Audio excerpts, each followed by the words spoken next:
Hello everyone, welcome back. Today, I'm going to show you how to fix the error message. These files can't be opened. Your internet security settings prevented one or more files from being opened in Windows 10 and Windows 11. If your Windows computer is blocking downloaded files and showing this internet security settings error, don't worry. Just follow these simple steps to fix the problem. First, click on the Start menu. Now type Internet Options and open it. Once Internet Options opens, go to the Security tab. Here you will see different security zones.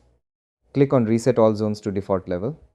If the button is clickable, press it. Now click on Apply, then click OK. That's it. Now try opening the file again. These files can't be opened. Internet security settings prevented error should now be fixed. If this video helped you fix the problem, please like this video, subscribe to the channel, and share it with others who are facing this Windows 10 or Windows 11 security error. Thanks for watching and see you in the next video.